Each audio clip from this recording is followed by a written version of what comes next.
Ce nouveau modèle hybride de la marque Teddy Bear se décline en 12 dimensions, mais conserve pour chacune d'elles la même grosse épaisseur de 27 cm. Ici, nous avons eu l'occasion de tester le matelas Queen Size, donc 160 par 200 cm.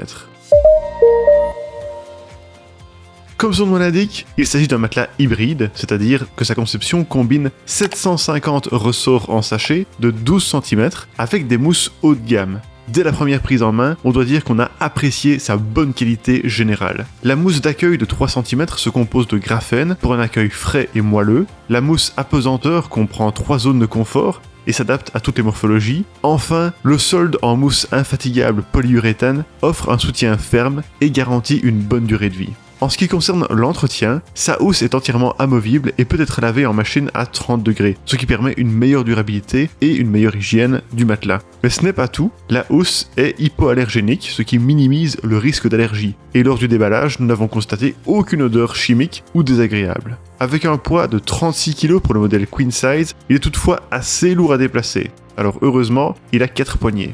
Enfin, Teddy Bear offre jusqu'à 100 nuits d'essai et une garantie de 10 ans sur ce produit. Et en plus, il est recyclable.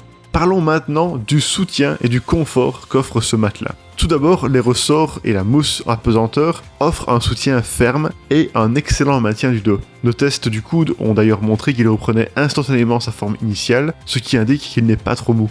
Il n'est donc ni trop souple ni trop ferme et promet des réveils moins douloureux. Au cours de nos tests, nous l'avons trouvé confortable dans toutes les positions de sommeil, et particulièrement sur le dos et sur le ventre. Certains pourraient toutefois le trouver un peu trop ferme en position latérale, mais nous n'avons pas relevé de gros soucis d'inconfort. Il n'y a pas de face spécifique été-hiver, mais grâce à la housse en tissu composé de polyester et de fibres d'eucalyptus, elle développe tout de même une chaleur et une respirabilité tout à fait convaincantes pour une température de sommeil optimale, en été comme en hiver. Le Teddy Bear hybride procure également un rebond assez élevé avec ses ressorts. Ceux-ci sont indépendants pour mieux absorber les mouvements et offrir ainsi une excellente indépendance de couchage. C'est d'ailleurs la meilleure technologie pour supporter les mouvements de son partenaire. Dès lors, si vous avez le sommeil léger et que votre partenaire bouge, vous n'êtes pas dérangé. Nous avons pu le prouver à travers nos tests avec le verre d'eau qui ne bougeait que très peu lorsqu'on remuait à côté ou qu'on laissait tomber un poids à grande hauteur.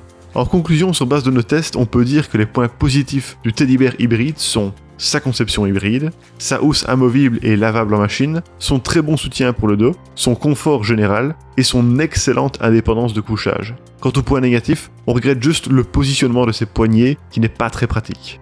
En bref, le Teddy Bear hybride opte pour une conception épaisse et hybride qui combine plusieurs technologies pour reprendre les avantages et les qualités de chacune d'elles. Il en ressort un soutien ferme pour le dos, un bon confort général et surtout une excellente indépendance de couchage. De plus, il est facile à entretenir avec sa housse amovible et lavable en machine. Nous le recommandons donc particulièrement à ceux qui remuent beaucoup durant la nuit. Et voilà qui termine notre test du Teddy Bear hybride. Si notre vidéo vous a aidé et que vous voulez soutenir notre travail, vous pouvez utiliser le lien qu'on a mis en description pour acheter le produit. Ça nous aide beaucoup pour continuer à réaliser des vidéos comme celle-ci. Merci d'avoir regardé notre vidéo et à bientôt sur Bedtime.